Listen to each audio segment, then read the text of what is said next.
Welcome back to another episode of the Max Term Podcast. Kyle Stitch here alongside James Finch. And today we're going to put on our hindsight is 2020 glasses and look back at some of the trades that were made at the deadline. I think it's great to talk about like the process of making trades and stuff because that's important, but also looking at results. Results ultimately are what matter. I think sometimes players don't fit as quickly as teams hope or as well as teams hope because it's a very short time frame to adjust in. So now that we're a couple weeks removed from the trade deadline, a lot of these guys have 8 to 10, which is still not massive sample sizes, but at least enough to start to be able to draw some level of conclusion. So we're going to kind of look back at how well some of these players are performing, talk about would the team maybe make the trade if they could basically go back and hit the undo button. Would they hit that? Would they keep it as is? And that's kind of going to be the focus of the episode. So we appreciate you listening. Subscribing. Max Term Podcast is available on pretty much all major podcast platforms. If you're interested in our content, it's on X at AFP Analytics. And we appreciate you following along there as well. We've been a little quiet lately, taking a little, break from X to do taxes and live life, I guess. So we're hoping as the season kind of wraps up and the off season where our contracts projections will be front and center again, we'll definitely be back active there. So with that, I think we get into some of the trades that occurred. We're kind of going to go alphabetically by team, jumping around a little bit and like lumping players together and stuff. So first team alphabetically, we'll very quickly spend a minute or so on Boston Bruins acquiring Andrew Peek. I think it's Peek, not Peaky. Peek at the deadline. Seemed like a very small move at the time that's having interesting results. Yeah, so that was Peek going to Boston, and Zaboral, who has been an AHL defenseman and a 2027 third-round pick to the Blue Jackets, so not a whole lot of value going to Columbus. And this was one of the ones I looked at initially, wondered how great it was really going to be for Boston. It could end up being kind of a nothing trade. Peek wasn't that good for Columbus, but he was also playing on Columbus. Kind of the opposite situation now, playing with Boston, but he's playing very well. They've had him mostly in a bottom pair role with Parker Witherspoon, but I think recently he's moved up as needed, played a little bit with Hampus Lindholm, and it's gone well. They seem to have found a pretty decent, I'd say good bottom pair, can jump up higher if needed. His acquisition might be there's two thoughts on it. One, this is where scouts and analytics departments earn their money, is identifying players that can fit well into a system or aside a kind of player wherever it is in your lineup kind of fit well with a player. And two, is this just a team effect? We're going from the very weak Columbus to one of the strongest performing teams in Boston, at least from like an analytic puck possession standpoint. How much of that just like is team effect, teammate effect, a big impact here? It could be. I mean, I think it's impossible to really definitely say, but I think also you just have to tip your hats to scouts, analytics departments for identifying him as a potential maybe under the radar piece for the organization. Yeah, I think it's sometimes a player just isn't fitting in right where he is, and teams can really identify, okay, he's not working in that role, but if we bring him in a different role, could go well. And it seems like that's kind of working for Peek. So we're talking mostly about teams that acquired NHL type players. We're not going to hit on absolutely everything because like prospects and draft picks are going to take years to figure out.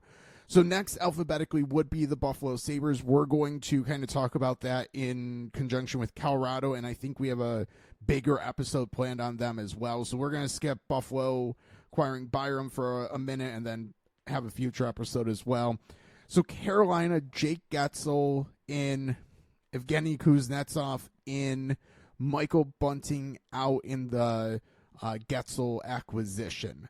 So let's start with the Carolina pieces of that, and then we'll hit a little bit on Bunting and Pittsburgh. Yeah, so Gensel's exactly what they thought he would be, possibly, if not more. Pretty much the same point per game, great offensive player, which for a while we've been saying they're kind of missing that top guy. And that's what he's been. He's playing with Aho and Jarvis. It makes their lineup look a lot deeper, especially when you can have a Svechnikov down on the second line.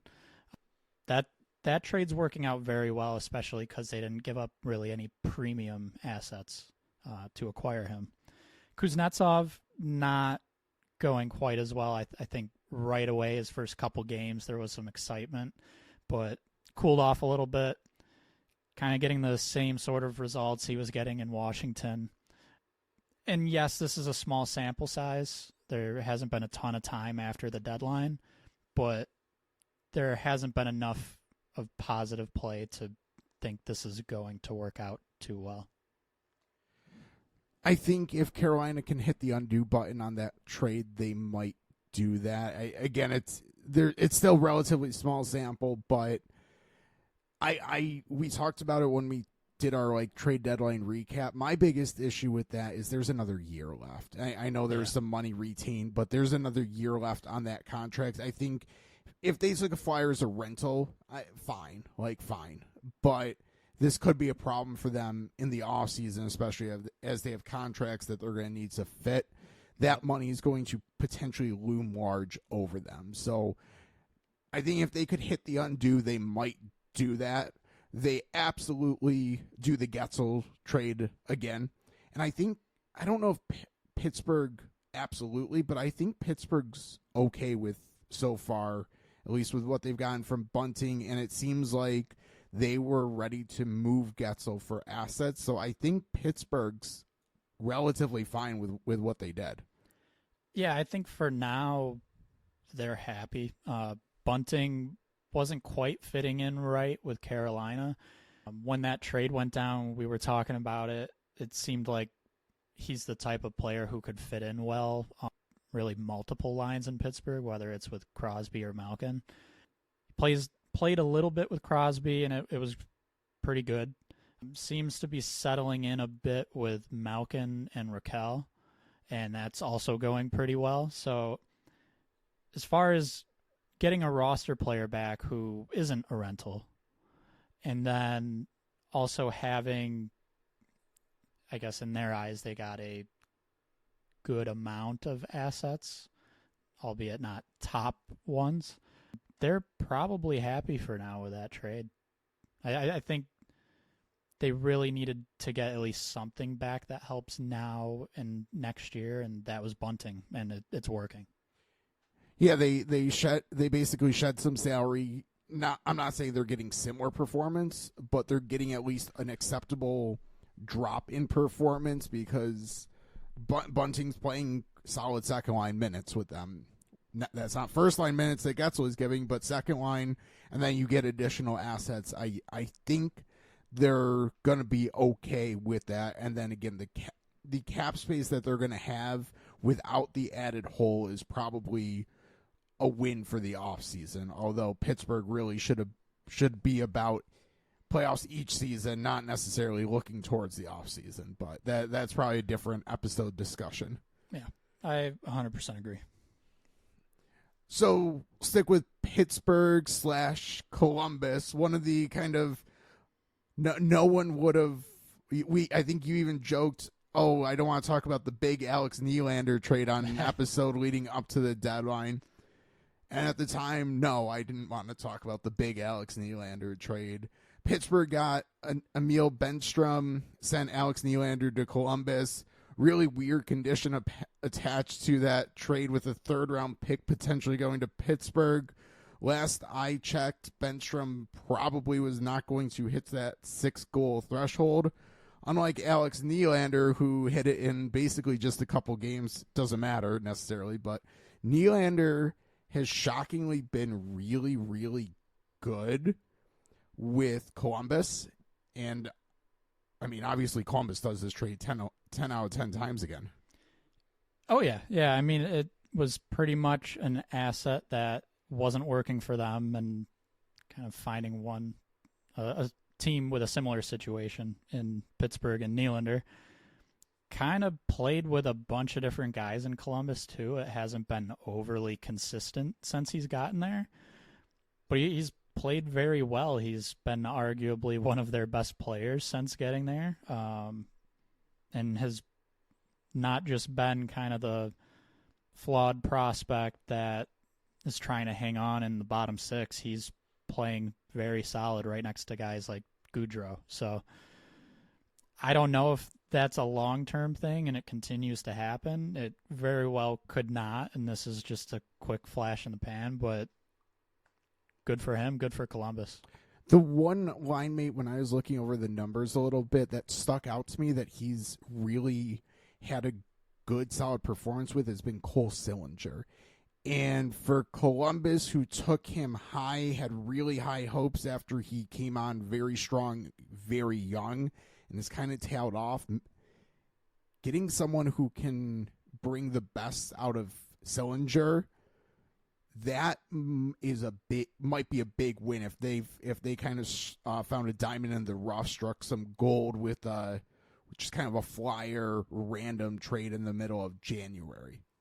Yeah, I think another factor there for a overall bad team, they don't have a ton of cap flexibility based off moves they've made the past couple of years.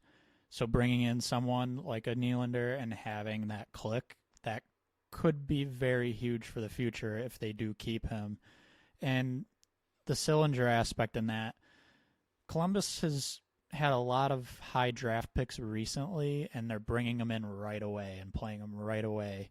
And it looked good at first, but that can sometimes be a very up and down experience. So if they do have someone who is clicking with a younger guy, it could be worth keeping that person around. I think we'll skip Calgary, who would be next alphabetically, and we'll get back to them absolutely because they were one of the bigger movers of the deadline, brought guys in, sent guys out. Let's get to one of the other big roster shakeup teams, Colorado Avalanche. Brand Duhaime, Casey Middlestat, Yakov Trenin, Sean Walker, all in. They sent out Bo Byram from their roster to get Middlestat, and then pretty much, well, they gave up a first to rid themselves of Ryan Johansson, brought Middlestat in as the replacement, then everything else would be futures that they basically gave up. So I can't imagine they're super unhappy with what they've done. Yeah, so I guess to start with the smaller acquisitions, Trenin and Duhaime brought in to kind of remake their fourth line. They're playing with Andrew Cogliano. Kind of a good defensive line is, I think, what they're going for. Duhaime's more of just that energy guy. And Duhaime has been okay for that purpose, that role. Trenin's still playing well defensively. I don't know if they've quite gotten the results, but there's some advanced numbers there that it's still there for him. He's playing well.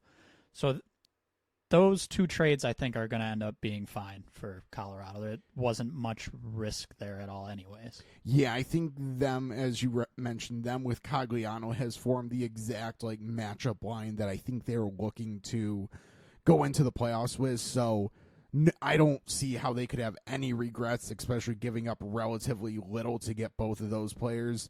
We'll see as the playoffs kind of roll around, but it feels like that's the line that they were looking to kind of implement, and I think they've done that. So absolutely no qualms there. I think where we have to have a little bit more discussion about Colorado is Middlestat in, which sent Byram out, and Sean Walker comes in. So all that has to be looked at kind of together, in my opinion, because those two moves were basically built on each other.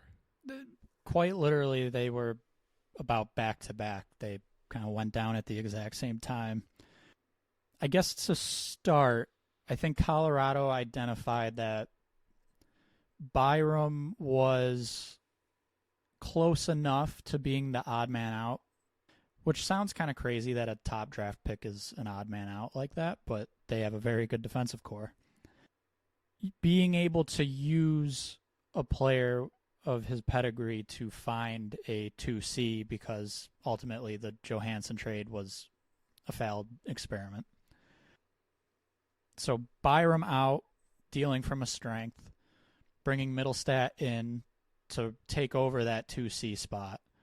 That's a win, which for both teams, at least at the time, I would say that was kind of viewed as a strength for strength.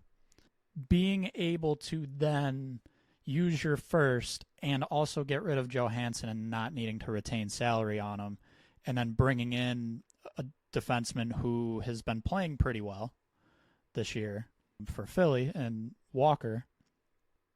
Looking at the trades initially, that's a win. Walker has kind of been, there's results coming from him. I'm a little unsure if it's sustainable.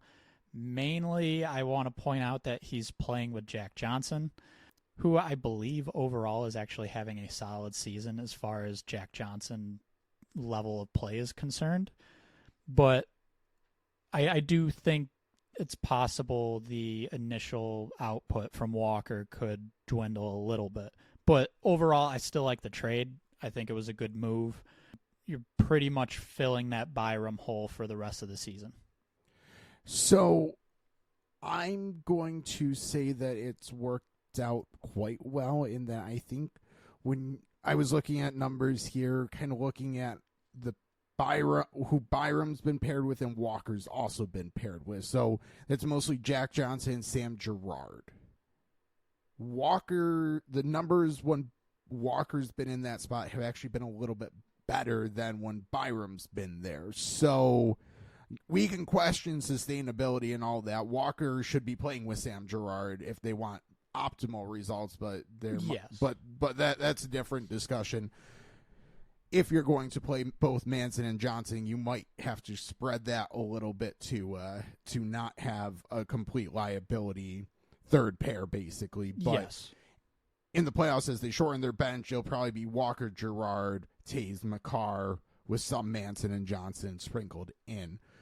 So I would say that Colorado, being a win now team's happy with even how that's working out, because getting the slightly stronger performance with Walker, again, maybe sustainability is a valid question. We'll see. We don't have enough sample, but I think Colorado's happy with that. And Middlestat, tremendous with Arturi Lekkinen and Jonathan Drouin. That should be their second line, and that has worked out well. I don't know if Drouin will for sure be on that line or with McKinnon. I think they've kind of bounced him and Nichushkin back and forth to kind of see what works. But regardless, like their top six is now complete, and I don't think it's really going to matter which of those two wingers is on which line. Those lines are going to be okay. Looking at some of the numbers when Nichushkin's been there versus Drouin on the second line, Drouin actually has formed a better trio with Lekkinen and Middlestat, and McKinnon's going to be great with anyone. I lean towards Drouin, and I think that Drouin's maybe a little better suited for the second line, in that he's had a really good season. I don't want to... Yeah. But he might not be a first-line matchup type player, especially as you get in the playoffs. It might be nice to get him against slightly lesser competition.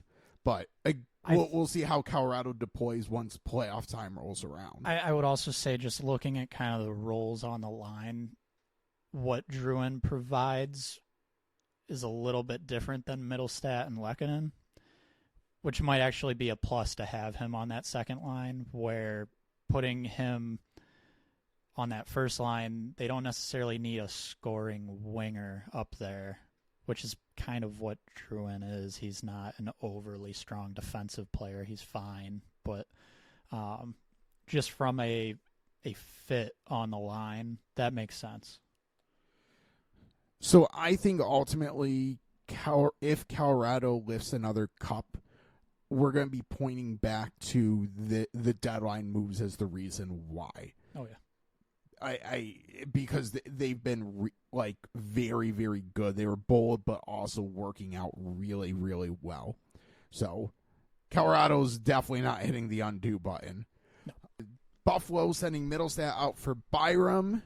That could be. I think we're going to do a longer episode on that, because I would make an argument that maybe they consider hitting the undo button on that, but there's so many nuances in that. Yes. In that reason I would consider that. I think we'll save it for a future episode, so subscribe, stay tuned. We'll get that out in the next week or two. I will say, for the purposes of kind of wrapping that trade, though, it is very possible Buffalo is fine with it, but there are a little more holes to poke, like you alluded to. But we'll get to that in a later episode. So next up, Dallas Stars. Bringing in Chris Tanev. That's been tremendous for them. He's been with mostly Esa Lindell, I believe, and that's exactly basically that's worked out exactly as the team would have hoped it would have. Yeah, I think when we were looking before the deadline, before this trade was even made, Dallas in general, it was a tough team to pinpoint what are they going to do exactly, because they already had a pretty deep team. But it made sense to try and make a trade here to really strengthen their defensive core. And I think the other big thing from Dallas's perspective is they really didn't give up a whole lot. The best asset they gave up was a second-round pick. And going into the deadline, everyone was thinking of first for some of the top defensemen like Tanev. So not only was the acquisition cost lower than expected, so that's a win. Like you said, it's been a great fit with Lindell, and if anything, come playoff time, having that extra depth on defense is huge. Yeah, I think that pretty much sums it up for Dallas. They 10 out of 10 times do that again. Yep, easily. Next up, alphabetically at least, Edmonton Oilers bringing in Sam Carrick. I got the right Carrick, I believe, yep. Right? Yeah, Sam Carrick, Adam Henrique, Troy Stetcher. Results-wise, hasn't been great, but I don't know if Edmonton loves that they gave up a first, but at the same point, I don't know if they regret giving up basically draft picks to at least just have more seemingly quality bodies for a playoff run. Yeah, so Carrick was one who was kind of viewed as more of a defensive guy, good for the penalty kill. Much more minor part of that trade. And he's pretty much playing on the fourth line. That's his role. The interesting thing for me is Adam Henrique. Okay results, but not anything special. And some of the underlying numbers are a little scary. My biggest issue, though, pushing even past that, is he hasn't had a lot of consistency of who he's playing with. It feels like they're still trying to find the right combination of lines, because Evander Kane, Corey Perry, Connor Brown, Fogle, Draisaitl, he's all over the place in this lineup.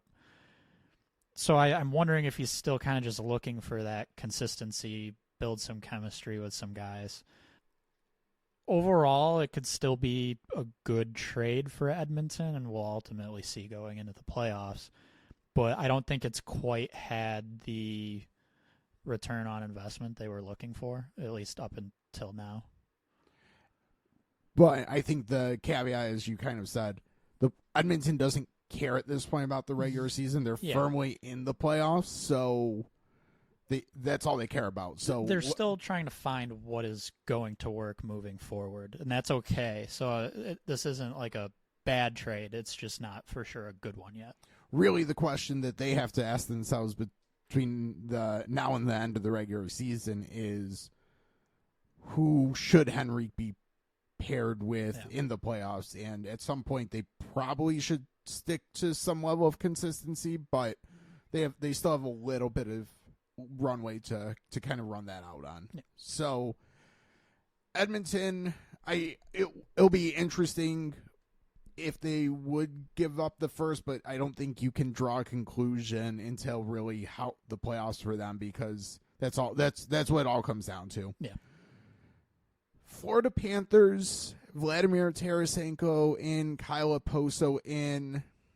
Tarasenko's given them some good offensive output, but he's still the kind of player you expect him to be to an extent. And then Kyle Okposo is also exactly probably what they were expecting him to be. Bottom six role player who can play with different players. Yeah, it's pretty much what I would say. The only extra thing I want to throw in is Tarasenko pretty much replaced Nick Cousins in the top six, and that was going to be very hard to screw up if you're Tarasenko. So, like, that trade's a win pretty easily, especially because it was a third and a fourth that could possibly turn into a third. I think he helped them out a little bit by narrowing them down as the only team he wanted to go to. Yeah, there's no issue with either of those trades. Like you said, it's exactly what they were probably expecting. So, yeah, Florida, I think will be, well, they're not going to be unhappy because, as you laid out, they didn't give up much for either, but it seems like they would definitely do both those trades again if given the option. Yep. Nashville, bring in Anthony Beauvillier and Jason Zucker. Results for Beauvillier might not be there. Zucker's been probably about what expected, but when they gave up almost nothing for either player, I don't think they can be too upset. And considering they just went on a tear, and firmly made a playoff push, like I don't think they're unhappy. Yeah, so looking at how Zucker's played, that's fine. And then when you consider, I believe it was a sixth. Basically a seventh, I think, because it was Dallas's sixth. It's very easy to check that off as a win. Beauvillier, I don't like that one quite as much. I know it didn't cost a whole lot, but it hasn't seemed to click quite as well for him. But I think we had mentioned it back when the trade happened in our recap. There is a little connection, it seems like, between him and Trotz being the GM there. So a little familiarity. Maybe he just needs a little more time to settle in, and it'll be good. And I believe he's actually playing mostly with Zucker. So there's not only two guys new to a team, but they're also put on the same line. It might take a little bit to really get going. So it's one I'm good with Zucker's play. Beauvillier, I want to see a little more from, but I think, again, it's a small sample.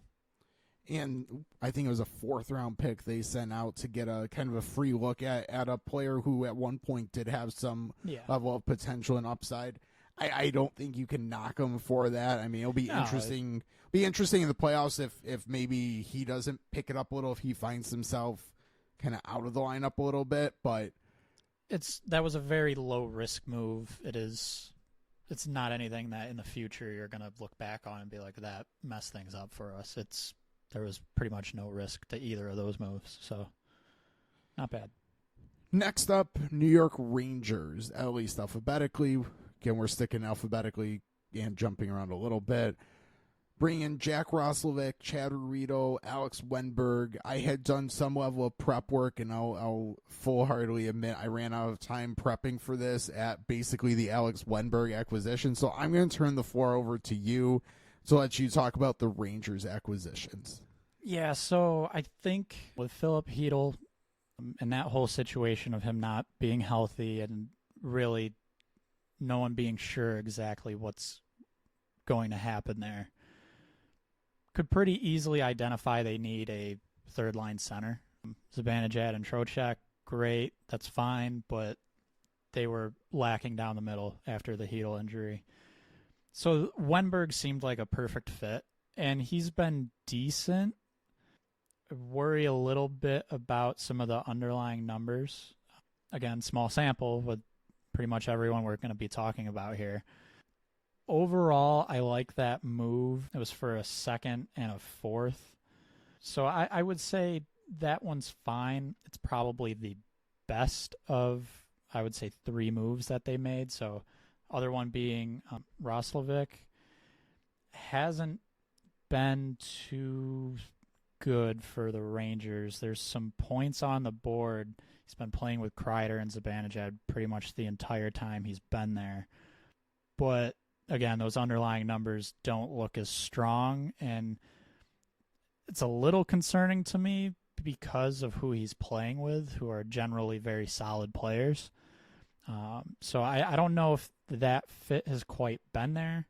And I'll also say I don't know if Roslovic is really a top 6 type of player. I think he would fit much better on a third line, really that Wenberg line, but that would also mean someone has to move up. And they acquired him for a reason. So they really didn't have much depth. It is what it is. I don't know if that's a trade they would make again, but if they chose not to make it, they'd be looking for another forward. And then Chad Ruhwedel, not great results at all. He's pretty much playing with guys who probably aren't quite NHL ready yet. Their defense has been really banged up. Ruhwedel's a 7th defenseman, maybe a okay bottom pair guy if everyone's healthy. But the Rangers acquired him as a 7th defenseman, so he is what he is. It's fine. It's an okay move. They need depth. Let me throw a little, so this is kind of a hindsight is 2020 episode. Let me throw a little curveball here. Yep. So you talked about how Wenberg not quite good enough. Maybe the Rangers would like more. If Chris Drury could go back and do it, would you recommend him making basically the Middlestat trade? So that probably means Keandre Miller for Casey Middlestat 1-for-1. Would you make that recommendation to him? I would say I would probably lean towards saying no. Not because I don't like the fit. At this point, okay, I guess I'll start here. So I love the fit. If you're the Rangers, you'd pretty much be bringing in Middlestat to be your 3C, but you don't have a ton of cap space moving forward into the offseason, and I wonder if they would find themselves in a similar thought process as really ultimately I think Buffalo was in, of how much money do we want to commit to a third-line center. I think with Keandre Miller still on, he's still on a bridge deal next year, the last year of it, at a reasonable rate. And I don't know if there's an obvious replacement for him. I'm not sure I'd pull the trigger on that. Again, not considering contracts or the future, I would see that trade as being legitimately fair for both sides. But I don't know if I'm the Rangers if I can quite pull the trigger on it. I mean, Colorado did that, as we talked about, in tandem with bringing in Sean Walker, and I didn't basically allow that to be a hypothetical here, but if the Rangers could basically do exactly what Colorado did, it's probably a consideration. I don't know if they have that contract, like that Ryan Johansson contract, to send out, but like it's yeah. And I mean, I honestly, I would say if it could be Goudreau, but the other part of this I would highlight is Colorado had a clear hole at 2 or 2C, so I think that's really the difference that makes them okay with saying yes, let's do it. Is both now and in the future they had an obvious hole in the top 6 that Middlestat could fill, where I guess you could very much argue the Rangers could say, well, we've got space in the top 6 on the wing, which then becomes a question of, do you trade K'Andre Miller for a top 6 winger? Maybe. I don't know if Middlestat would be that guy. It would have been an interesting fit, but I think it goes back to when you factor in the contracts and everything. I don't know if it's quite right. I think the other probably issue is Colorado Byram, you could argue, is their 4th defenseman. The Rangers, Miller might be their 2nd. So, there's a debate. 2nd, 3rd, but at least 3rd. I think there's a little bit more of a impact lost than Colorado lost with Byram. So you basically remove Miller from that, and even if you do put another person in there, I think the defense core looks a lot weaker. Whereas Colorado already has 3 guys that were clearly as good, if not clearly better than Byram. Yeah, I would have 100% agree with that. Philadelphia Flyers, they got in on the action early, bringing in Jamie Drysdale, Dennis Gurianov in as well, Eric Johnson in from Buffalo. I mean, Gurianov, Johnson, role players, fine. It is what it is. They didn't give up a lot for them. I will say with Johnson specifically, was not good for Buffalo. At the time of the trade, not super exciting for the Flyers, but they were so hurt defensively that they just needed somebody. And honestly, he's been good enough to kind of hide on the bottom pair. It's working fine. Probably happy with what they've gotten from him at this point. Yeah, Gurianov is kind of the depth guy who, great to have him possibly heading into the playoffs, but Drysdale's the big one. He is the big one because he was traded for Carter Gauthier, who just recently won the Hobey Baker Award as the best college player, but also seemingly had made it clear to the Flyers that he was not going to sign a contract with them. So the Flyers' hand was a little bit forced, and seemingly getting a young defenseman was a good idea. I haven't been a huge Drysdale fan. I've done a prospect model a couple times, and Drysdale did not grade out very well. And between that and injuries, I've always been a kind of buyer beware on him. And so far in Philadelphia, my buyer beware is kind of playing out a little. Yeah, he came in, there was an injury. Overall play has not been too good. He's played a lot with Cam York and Travis Sanheim, who are good defensemen. Even a little bit with Mark Stahl, who isn't what he used to be, but he's actually still okay. He should at least allow Drysdale to play a free kind of game. The type of game you would want Drysdale to play. Yeah, it hasn't quite been a fit. And there was kind of a high risk, high reward to it. But like you said, they were kind of backed into a corner of this prospect was not going to sign. Let's try and get value for him. They ended up getting a second as well, which will probably end up being a little higher in the second round. So that's good, I guess. But Drysdale is, I don't know. I don't want to say he is what he is at this point. I think there's still a little bit more time, but the early indication is this isn't going to go too well. And I will say it is still a small sample, but it's not quite as small as a lot of the players we've been talking about. This was a trade made a little bit earlier, so there's probably close to double the amount of games in comparison to some of these guys acquired right at the deadline.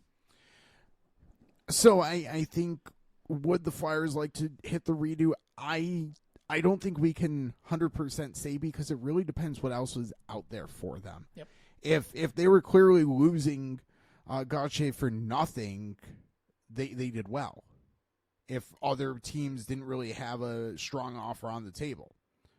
But if there were alternatives, maybe they would be better off going back and taking one of those alternatives. But not a lot's really come out on that, so I think that kind of is what it is. Yeah. Moving on, Tampa Bay Lightning. We already hit on Pittsburgh with Michael Bunting in. Tampa Bay Lightning brought in Anthony Duclair and Matt Dumba. And I think if you listen to our trade deadline recap, we were spot on with our analysis then. Duclair has been a great fit offensively. Dumba has not been great defensively. But it's working for Tampa Bay because they're scoring goals. Yeah, so Duclair's playing with Point and Kucherov and has been pretty much a seamless addition there.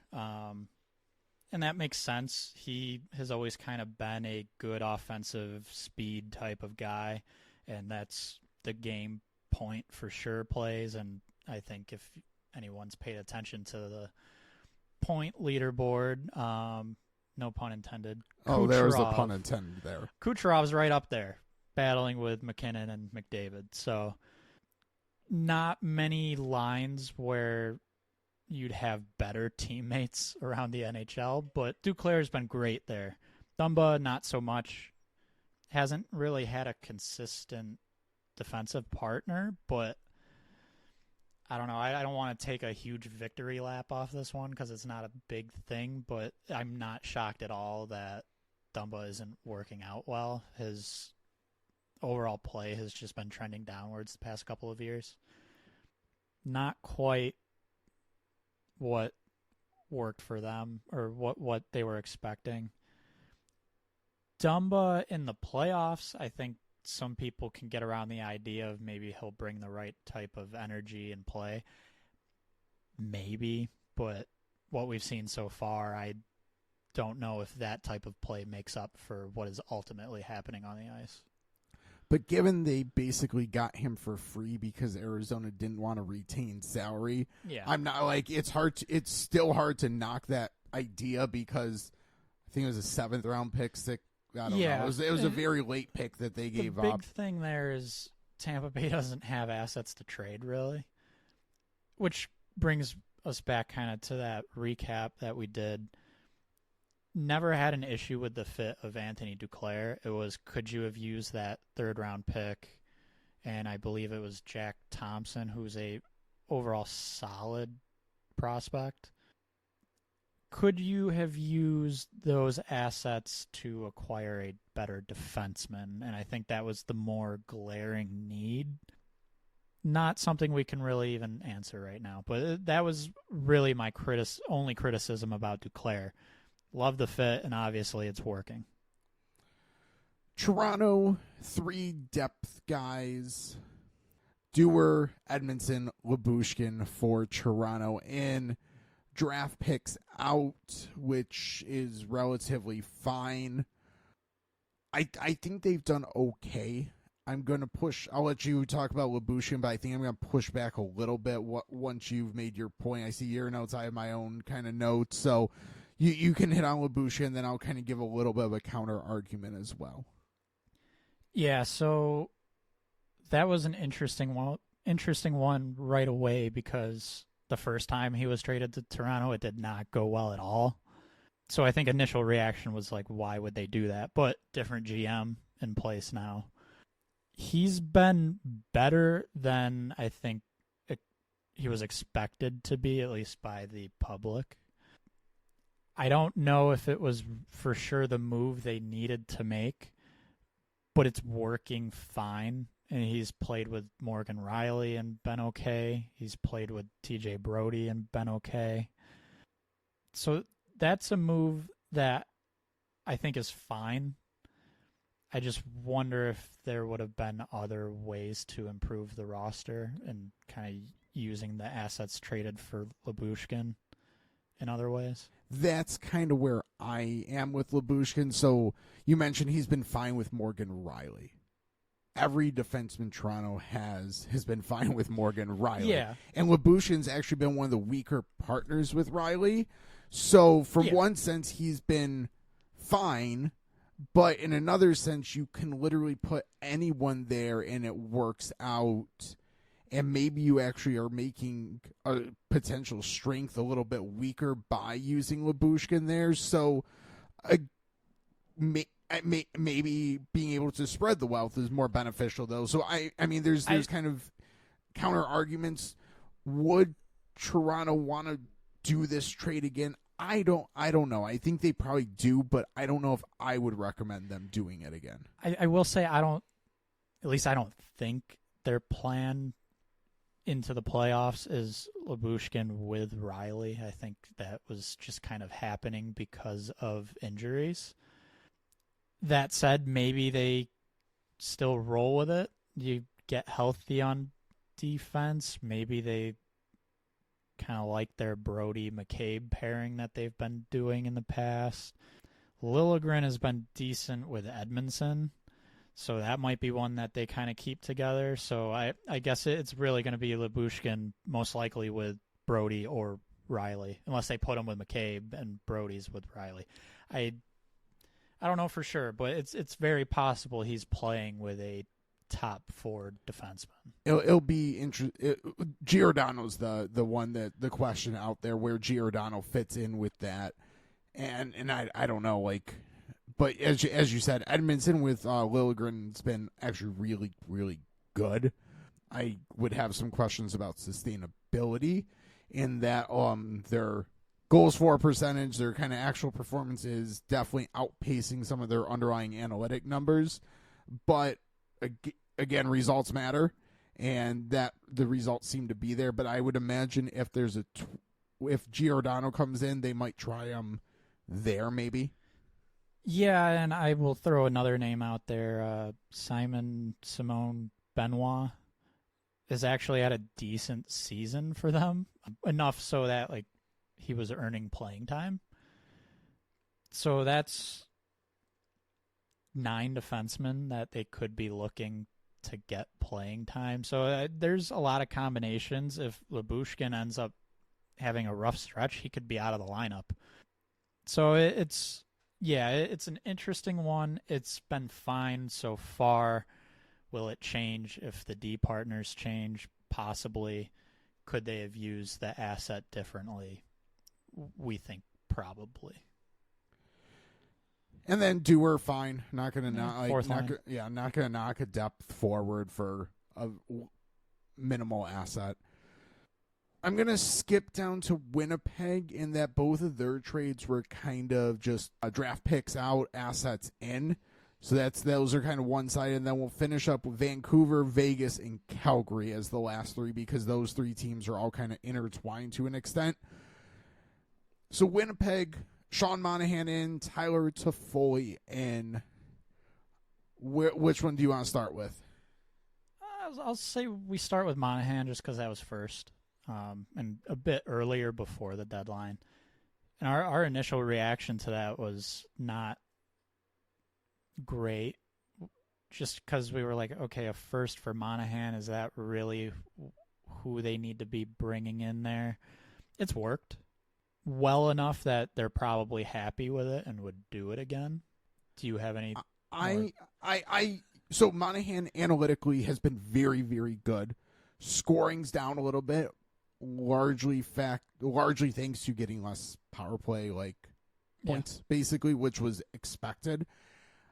My question would be, is he has really seemingly settled into middle 6, maybe a little bit more third line role. If you are okay giving up a first for that play, I think that's fine. I'm not completely knocking the trade by any means, but I think if I were to say you're going to give up a first round pick for a third line player without any other context, you're going to say that that's a bad trade generally. I think he's playing more second line. Is he? He's more second line. I had him with kind of Iafallo.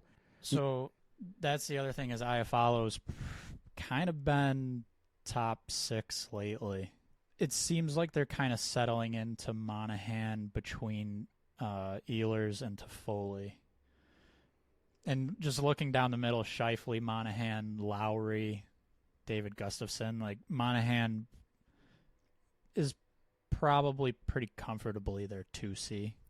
So in that case, if that's what they're rolling, I was kind of just looking at the most common teammates, and I think originally I pegged it more as a third line center. I think second line, a first for a second line is probably fine.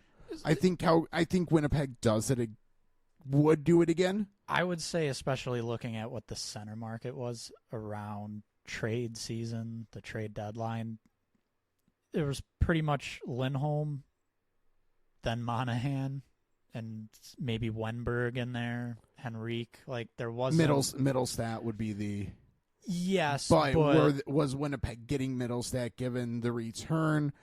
I don't know if I say that. I don't know. There's no buyer amount of Winnipeg. No. Well, there in a way kind of is, but there's no way they're doing that deal. They're not trading Josh Morrissey. No. So no. Like it's I don't think that was a deal they could have made. So yeah, I mean I would, in hindsight, I would say I was wrong about the Monahan trade initially, and it's working. And it was arguably one of the best moves out there to fill that hole in the lineup, even though initially it seemed kind of underwhelming. Yeah, I guess I'll agree at that. Basically laying out the fact that the market was Lindholm, Monahan, Middlestat. Those three were the top options, and again, I don't think Winnipeg was getting Middlestat given the return. No. So, and Monahan, we'll get some Lindholm in literally a minute. Monahan might be the better player right now than Lindholm. I think so too. Winnipeg probably is happy. I guess laying it out that way, they're happy. They probably it all comes down to how deep of a playoff run do they make. If they make it a couple rounds, they're fine. First round exit, maybe they're like, I wish we had our first round pick. So yeah, no, I agree for sure. But so there was Monahan, and it seems to be working so far. Tyler Toffoli, same deal there. I believe that was a second and a third, and that included Toffoli at 50% retained. He's playing like Tyler Toffoli plays. I love that deal for them. Not only are they bringing in a top six winger, but it kind of helped deepen the lineup a little bit. Guys like a Cole Perfetti, who started to cool off a little bit, just kind of young, early in the career, up and downs. It kind of allowed them to not put as much pressure on him to perform to a very high level. Ultimately, slide guys down the lineup so you can put like a Niederreiter into a third line role, which might be where you get the absolute best value out of a player like him. And even a Gabe Velarde, he could be top six. He could be on the third line. You're able to kind of move up and down Alex Iafallo as well, depending on fit and who might be hurt. Both of the trades really with Monahan and Toffoli just make their forward depth like much, much stronger. Especially just giving up a couple okay draft picks for Toffoli. You just can't knock that trade. I think everyone knew it was a good idea. Yeah. I think the only question is why other teams weren't trying to do the exact same thing, but Winnipeg was the one who got it done, so good for them. If you put it in the way that you traded a first, second, a third, and then a conditional third, if they win the Stanley Cup for Monahan and Toffoli, great. Like, that's phenomenal work. So, yeah, they're happy now, and probably regardless of what actually ends up happening, they're going to be happy. So the kind of, I guess the center that we have to talk about in tandem with Monahan is Elias Lindholm. And Vancouver could hit the undo button. They might hit that button. I think they would. And, I mean, it had kind of come out that they were possibly considering flipping him at the deadline because it wasn't working. Yeah, so I think a lot of the hockey world wanted to look at what was going on in Calgary and kind of say that is just a team that's not working anymore. They're going to need to sell guys off. Lindholm's a good center. He'll figure it out somewhere else, and it hasn't happened. If anything, it's even gotten slightly worse with Vancouver. So the fit really hasn't been there. Ultimately to the point where, Vancouver probably hits the undo button and goes elsewhere. Maybe they even would prefer they had brought in like a Wenberg. Or Monahan. Yes. Yeah, actually. So But, I think the big issue, so looking at a couple of the like line pairings that Lindholm's been on, there have been good results there. But there's two issues. Well, first I think there's some good results because they've found a little bit of consistency, but the consistency is with him not playing center. yeah. Him, Pettersson, Hoglander has been very, very, very, very good, at least analytically. So if that settles in and that works out, they can make it work. But basically the package they gave up, they didn't give up for a winger. They gave up for a center. And Lindholm's playing wing. The other fit is to play him down more in the lineup with Ilya Mikheyev and Sam Lafferty. That very limited minutes, but the underlying numbers have been great. But again, you didn't give up that package to play him with Mikheyev and Sam Lafferty. The other thing there were rumors about Vancouver looking at Jake Gensel. The thought there is there was space in the top six. And just the pedigree that Lindholm has, what you traded for him, that was the top six move. So putting him lower in the lineup and then needing to play someone higher in the lineup who ultimately probably doesn't quite belong in that role, not great by any means. So, I mean, I would say the best case scenario is he is on the wing on that Pettersson line. And if that is clicking, great. Let that be what it is, because that might be the best overall outcome play-wise and maybe even optics-wise, if that matters, which I would say to an extent it does, as long as the play is good still.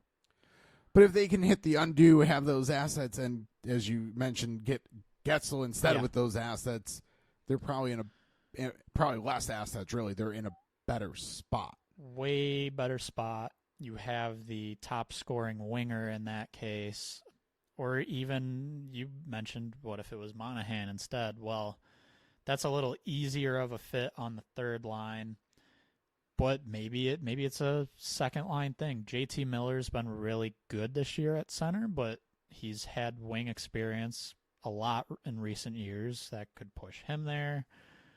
Maybe Pettersson plays the wing a little bit. He's been known to do that at times. Monahan kind of would have almost been a Swiss Army knife in a way of you could kind of slot him in really on any one of the lines and made things work. So I do think they would hit the undo button for sure. So Calgary got Andrei Kuzmenko back in that trade, and he's been fine. He's been I'll say top 9 winger, fine top 9 winger. I think Calgary's happy with they can't be unhappy with the trade given they got someone back who's been fine on the NHL roster and got some really nice future assets. So Calgary has to be happy with that, especially the way that Lindholm has trended. Yeah. The fact that they got the return they did, they have to love it. As of right now, they've won that trade, and unless Lindholm just flips a switch and goes off, Calgary won that trade. I don't see a way that Calgary didn't win that trade, especially because they also didn't give him a long-term contract. True. He was seems probably gone anyways. Yes. So, yeah. Yep. So the last couple trades that we have to talk about, Vegas bringing in Noah Hannafin and Anthony Mantha. Let's start with Mantha there because the Hannafin also has a component of players going to Calgary as well. So Anthony Mantha for a second and a fourth kind of set the market. Fine. I mean, Vegas is great. Happy with that. That's was probably my favorite move at the time, and I would even say now it's right up there as one of my favorites for sure. I think Washington's happy too. They got a second and a fourth. That's fairly solid. It was kind of the going rate for that type of player. And yeah, Vegas should be very happy. He's playing very well, producing a little bit, not a ton, but the underlying numbers are pretty great. They needed forward depth, especially with like Stone going down again. That's a win for both teams, really. And Washington's actually done better having some younger guys in their lineup, so just clearing that maybe spot. At least they're getting points. I mean, so I would push back a little bit there because Mantha was arguably their best forward this year. So yes, they are still winning somehow. Looking at their numbers, I'm going to say somehow. I don't know if that's particularly related to Mantha being gone, though. I would push back on that. Oh yeah, correlation does not always equal causation in this instance, but you got the rid results of your best results player. are like they're winning games still, so yes. they can't be that unhappy with it. So yeah. Wrapping up, Noah Hannafin comes into Vegas from Calgary. Daniil Miramanov goes to Calgary. Talk about Hannafin, then I'm going to lay out why Miramanov actually has been. Some people are saying that was a sneaky good pickup for Calgary, and I'm going to lay out the numbers saying, kind of supporting that as well. Yeah, so Hannafin has been pretty solid, not amazing, but played a little bit with Alex Pietrangelo, and then he's actually played on a pair with Nick Hague, and they've been pretty solid. So, I don't know, I think Vegas is happy. They didn't really give up too much in future assets when you look at what everyone thought Hannafin would get Calgary. So, yeah, I think Vegas would view it as a win. And with rumors of an extension possible too, if that happens, it's for sure a win. Yeah, I mean, Vegas just solidifying their top four defense, and then that allows other guys to play like more sheltered roles or matchup or however you want to look at it. But now they have Theodore, Pietrangelo, Hague, Hannafin, Martinez, Whitecloud, and Braden McNabb. Like, those are 7 guys that you feel pretty confident. Martinez maybe he's getting a little older, but like you if he can be your 7th guy going into the playoffs, like, you're ecstatic. Oh yeah. So finishing up that trade, Daniil Miramanov. A lot of people are looking at Calgary like, what are you doing? He hasn't been great. I mean, I think we kind of knocked the trade. I mean, I know I knocked the trade partly more other teams not getting in on Hannafin and beating that, thinking that Miramanov was like a throw-in, but he's been sneaky good for Calgary, and sneaky good in that he's provided Mackenzie Weegar with a really solid partner. So looking at natural stat tricks, numbers without, so Weegar is playing mostly with Rasmus Andersson prior to this trade, and that just wasn't actually going as well as maybe perception would say. So I'll just do expected goals quickly. So expected goals percent without, again, this is via natural stat trick. When Weegar and Miramanov have played together, 60%, just over 60% expected goals for percentage, meaning they're getting 60% of the shot quality shares while they're on the ice. Weegar, before being paired with Miramanov or without being paired with Miramanov, is at 46. So now they're doing much better than breaking even before Uyghur wasn't even breaking even. So considering that contract that Uyghur's on, finding him a good, reliable partner is actually a big win for Calgary. So I'd give Calgary some props if this kind of works out. Like, they signed him immediately to an extension. So like we started the episode with Andrew Peak with Boston, hat tip to the scouts analytics there.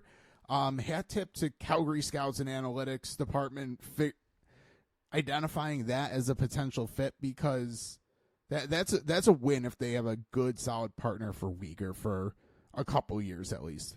Yeah, 100%. And it's just like you said, it's scouting analytics. When you look at another team, is there a player on their NHL roster, AHL roster, just within the organization where they're not having either gotten the opportunity or they're not quite in the right role?